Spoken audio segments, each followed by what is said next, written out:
Salut et bienvenue à tous, aujourd'hui on se retrouve pour une nouvelle vidéo. On est dans un lieu que les anciens de la chaîne connaissent, les nouveaux peut-être que vous ne connaissez pas encore. Donc on est chez JF Auto à Jonquière. C'est un garage, une concession spécialisée dans les véhicules américains, les hot rods, des voitures fabuleuses qu'on connaît peut-être pas forcément en Europe. Et puis aujourd'hui je suis venu pour essayer un mythe, la Chevrolet El Camino, dernière génération de 1984. Donc c'est une voiture assez spéciale. Là on a l'avant d'une berline et on a l'arrière d'un pick-up. Donc voilà, si vous baladez sur ma chaîne, vous verrez qu'ici j'ai déjà essayé une Mustang 67, des Chevrolet C10 et aujourd'hui on continue ce mythe américain avec cette voiture. Et donc c'est chez JF Auto, vous aurez toutes les informations et son site internet dans la description pour le retrouver. Et nous on va faire un petit tour avec ce mythe aujourd'hui.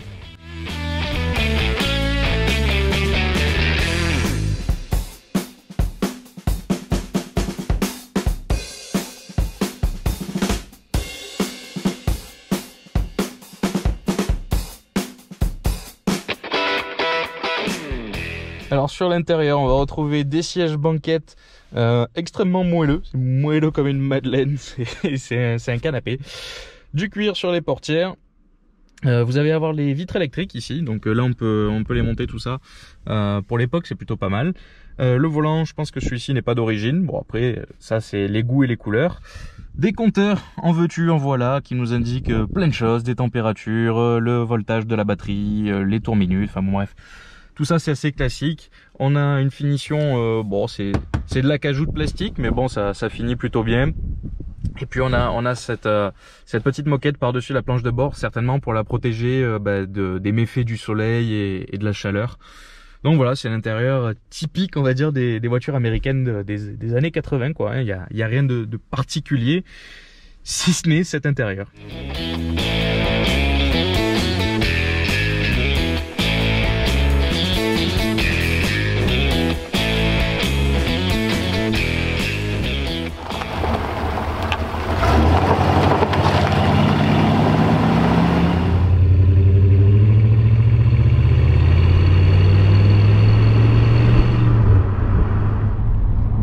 Tour de roue, ce qui moi me fait sourire et qui me rend joyeux, c'est quand même le bruit du V8. C'est très caractéristique.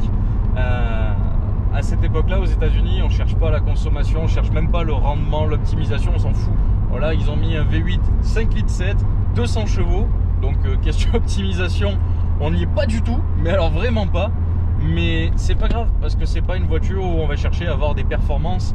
Je pense que c'est une voiture qui ne fait pas gagner du temps, c'est une voiture qui a été créée plutôt à l'époque où on prenait le temps.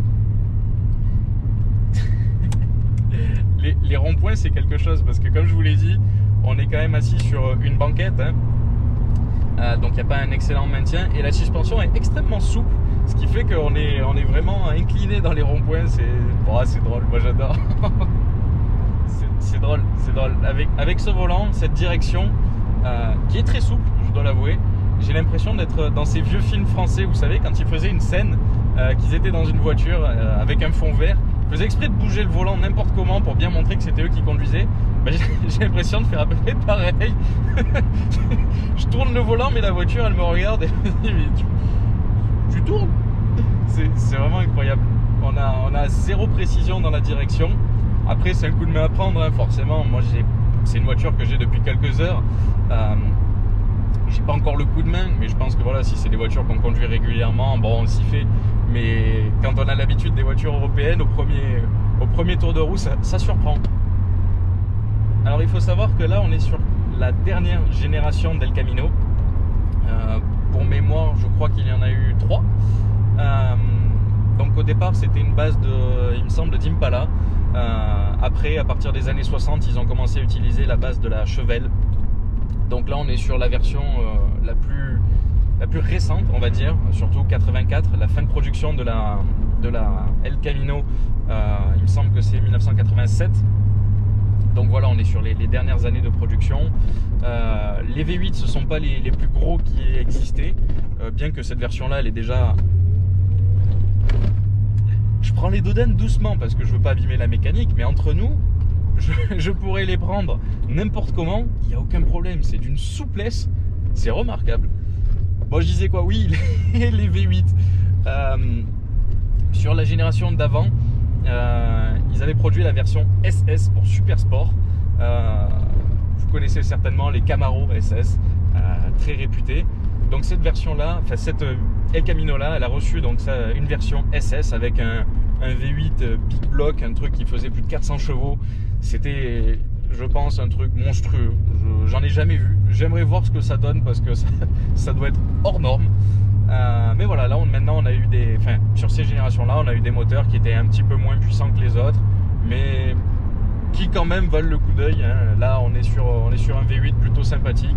On a une bonne sonorité.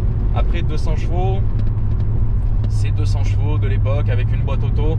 Donc c'est pas 200 chevaux comme on aurait aujourd'hui voilà, dans une Golf GTI. Ça n'a pas du tout la même vocation. C'est pas du tout le même genre de moteur. Là on a 200 chevaux à titre indicatif.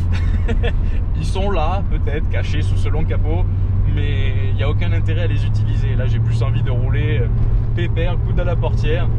Et peut-être pas quand même parce qu'il faut tenir le volant. Mais j'adore les véhicules comme ça parce que ça a un charme qui est fou. Et puis vous en verrez pas tous les jours. Comme je vous l'ai dit au début de la vidéo, c'est une voiture qui est rare sur nos routes européennes. Pour vous donner un ordre d'idée, j'ai croisé plus de la Ferrari dans ma vie que de Chevrolet El Camino. Donc ça vous laisse imaginer à quel point c'est pas une voiture que vous croiserez tous les jours.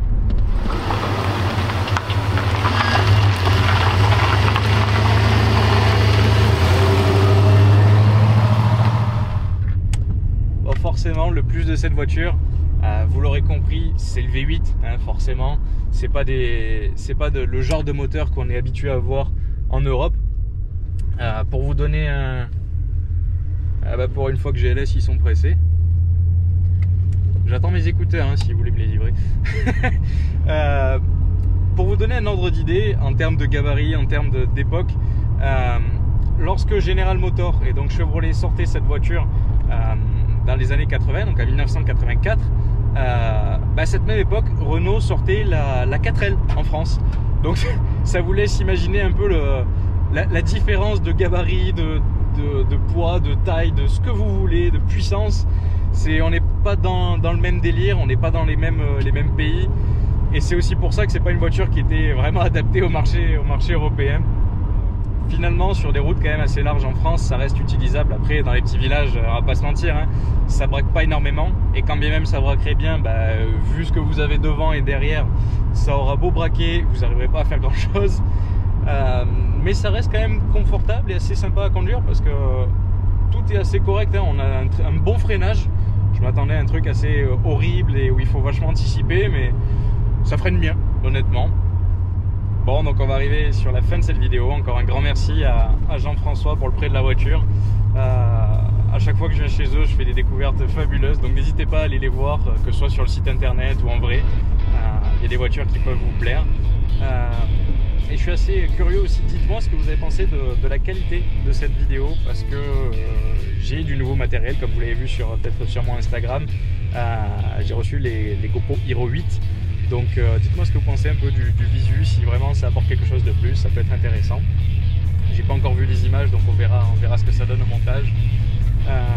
Et puis n'hésitez pas à vous abonner pour suivre toutes les prochaines vidéos. Et puis vous pouvez mettre un petit pouce bleu pour soutenir la chaîne. A très bientôt pour une nouvelle vidéo. Ciao!